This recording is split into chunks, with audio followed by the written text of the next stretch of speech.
memberikan kita kesempatan sehingga kita dapat berkumpul di tempat yang sangat indah ini. Salawat dan salam marilah sama-sama kita sambung sajikan kepada Nabi besar kita, Nabi Muhammad SAW, yang mana oleh beliau yang telah membawa kita dari alam yang tak berilmu kepada alam yang penuh dengan pengetahuan. Penghormatan saya kepada Bapak Kepala Sekolah SD Negeri 19 Kota Makmur dan kepada rekan-rekan kerja saya yang telah hadir pada ruangan ini.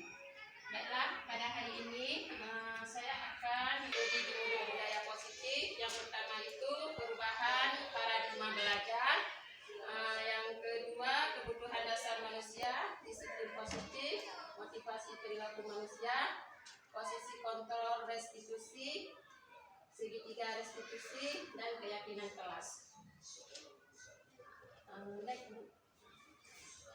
Pembelajaran dengan paradigma baru inilah yang kita lakukan sekarang. Tahun kemarin kita melakukannya di kelas 1 dengan kelas 4. Pembelajaran paradigma ini pembelajaran yang merancang berdasarkan prinsip pembelajaran yang terdiferensiasi, yaitu pembelajaran berdiferensiasi. Bagaimana dikatakan dengan pembelajaran berdiferensiasi?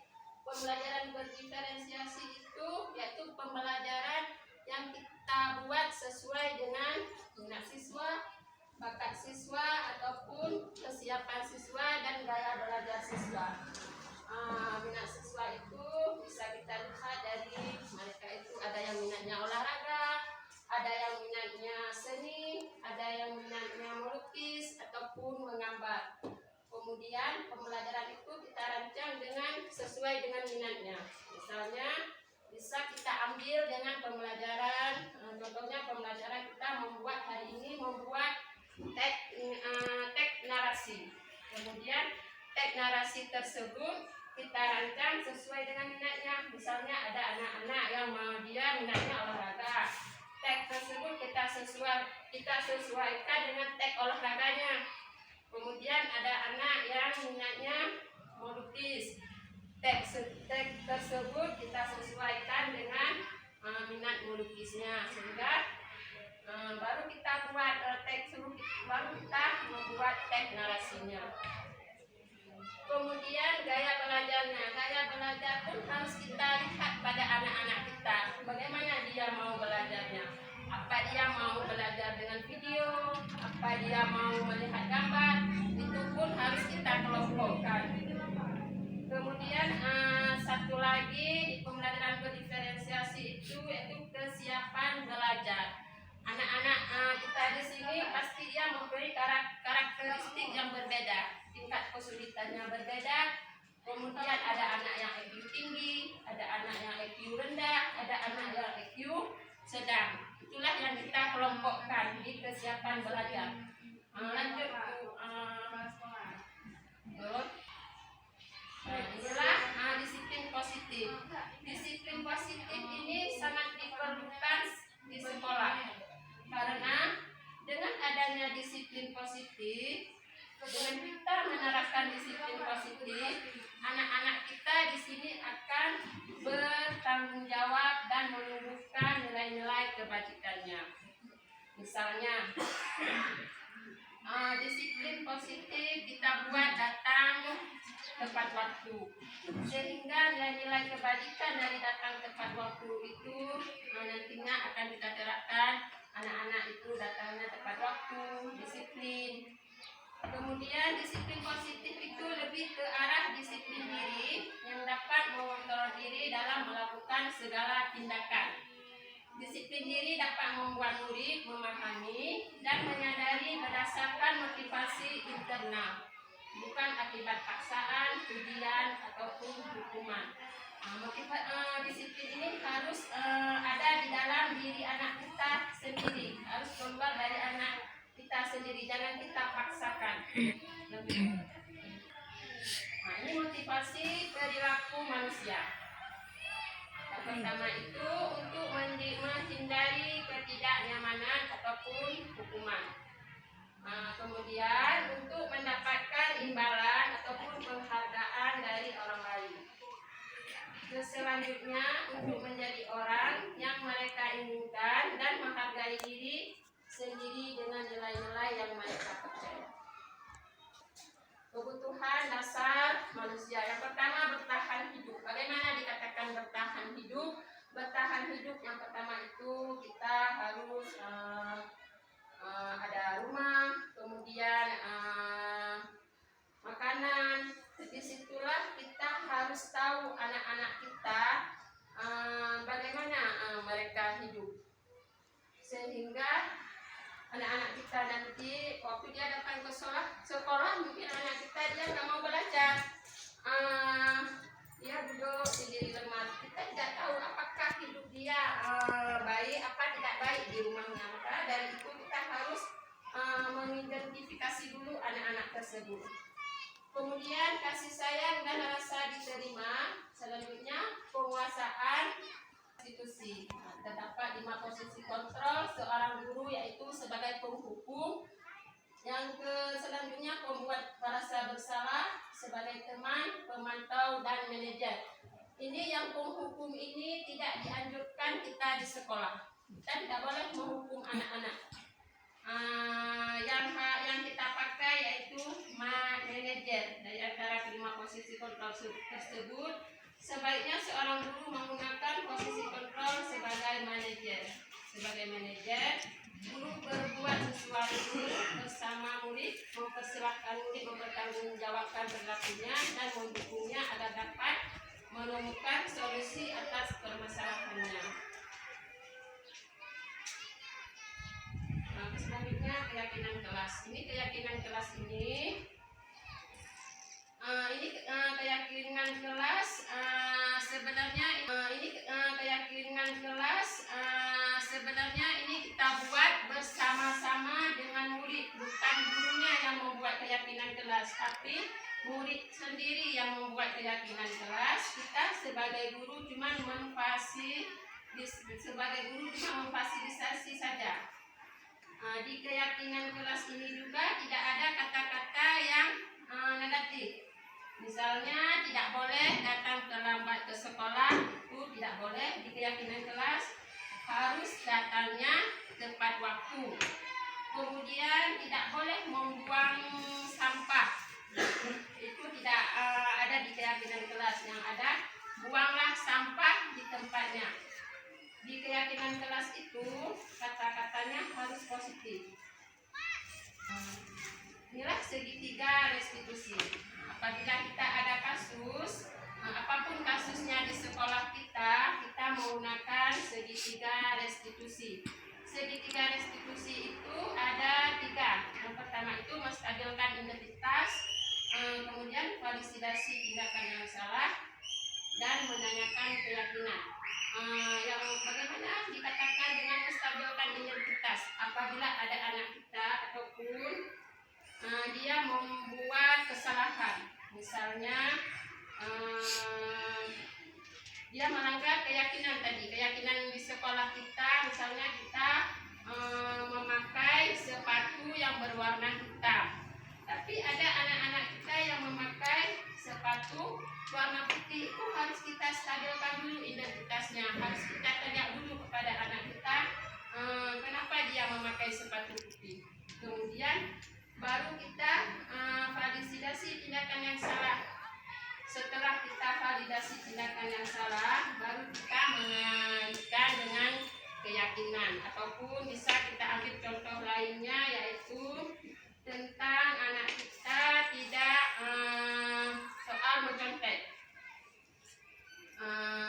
sehingga kawan yang diconteknya dia marah, sehingga tidak sadar dia akan menggebrak meja.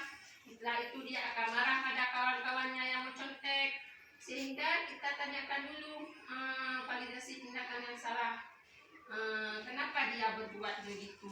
Nanti dia akan menceritakan. Setelah itu baru kita kaitkan dengan keyakinan kelas, apa benar tindakan dia yang menggebrak meja itu ataupun yang memarahi temannya. Pasti nanti dia akan menjawabnya tidak sesuai dengan keyakinan kelas. Lalu kita kaitkan keyakinan apa yang tidak sesuai. Nanti bisa menghargai teman, mengerti teman, kemudian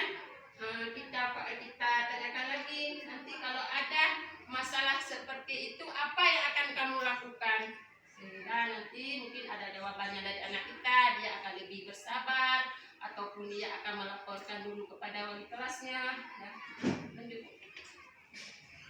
Ini contoh penerapan restitusi dalam pernikahan masalah karena tadi videonya tidak bisa diputar. Nanti akan saya kasih contohnya dalam bentuk video lain.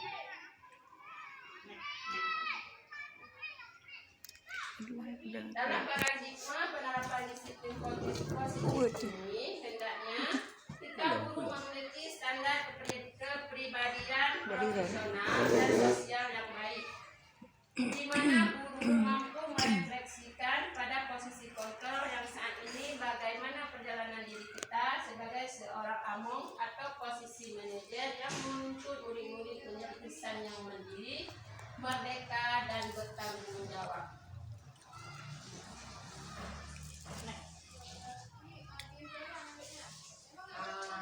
Terima kasih Bapak Guru hebat. Saya akhiri.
mencontek.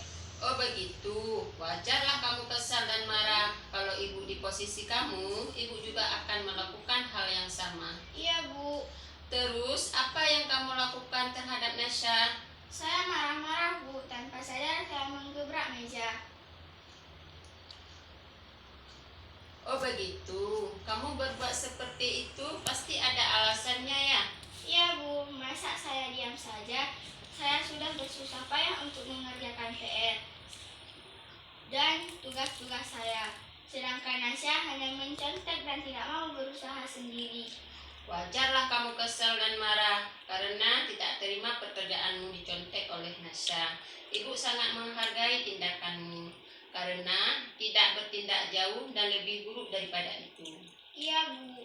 Sekarang, mari kita berpikir bersama apakah tindakanmu marah dan menggebrak meja itu sudah sesuai dengan keyakinan kelas kita? Tidak, Bu.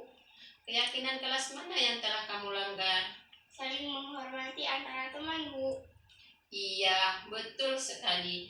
Menurutmu, saling menghormati antar teman itu penting nggak buat kamu? Penting, Bu. Baik, kalau menurutmu itu penting, keyakinan apa yang akan kamu lakukan ketika kamu lagi marah? Saya harus bisa lebih bersabar dan menahan amarah saya, Bu. Kalau Nasya nanti mencontek lagi, saya akan melaporkan ke guru wali kelas ataupun guru mata pelajaran. Iya, tepat sekali tindakanmu. Tetap semangat belajar ya. Sekarang boleh kembali ke kelas. Iya, Bu. Terima kasih ya, Bu. Iya, sama-sama. Assalamualaikum warahmatullahi wabarakatuh. Perkenalkan, nama saya Raisa Lutfia. Saya dari kelas 5 SD Negeri 19 Tamakmur. Saya merasa senang mendapatkan binaan dari Ibu Zahara yang membuat saya mengetahui apa salah saya dan apa yang harus saya lakukan untuk mengatasinya. Masalah itu supaya saya ke depannya lebih baik lagi. Terima kasih. Assalamualaikum warahmatullahi wabarakatuh.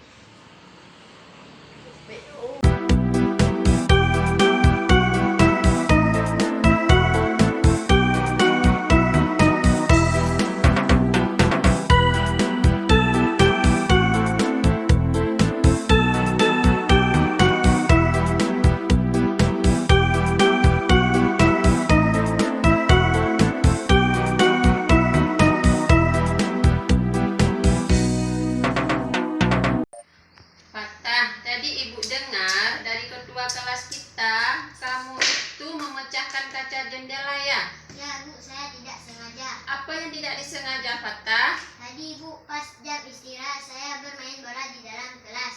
Pada saat saya menendang bola di dalam kelas, tidak sengaja terkena kaca jendela sehingga pecah. Oh begitu, wajarlah kamu tidak sengaja. Kalau ibu di posisi kamu, ibu juga akan melakukan hal yang sama. Iya, Bu. Terus bagaimana kamu melakukannya? Tadi, Bu, pada jam istirahat saya bermain bola di dalam kelas. Pada saat saya menendang bola di dalam kelas, tidak sengaja terkena kaca jendela, Bu. Oh begitu, kamu bermain bola seperti itu pasti ada alasannya ya? Ya, Bu, saya sangat suka sekali bermain bola. Iya, ibu sangat menghargai tindakanmu. Sekarang, mari kita berpikir sama-sama, apakah tindakanmu bermain bola di dalam kelas sudah sesuai dengan keyakinan kelas kita? Tidak, Bu. Keyakinan kelas mana yang telah kamu langgar? Menjaga aset sekolah. Menurutmu, keyakinan menjaga aset sekolah penting nggak buat kamu? Penting, Bu. Baiklah, kalau menurut kamu itu penting, keyakinan apa yang akan kamu lakukan ketika ada barang-barang yang rusak di dalam kelas? Saya akan selalu menjaga barang-barang di kelas dengan cara saya tidak bermain bola di dalam kelas. Dan saya akan meletakkan barang-barang pada tempatnya dan menjaganya, Bu. Iya, tepat sekali tindakanmu. Tetap semangat belajar ya, Nak. Ya, Bu. Terima kasih. Sama-sama. Assalamualaikum warahmatullahi wabarakatuh. Perkenalkan, nama saya Fatah Al-Zaki dari kelas 5 SD Negeri 19 Sudah Makmur. Saya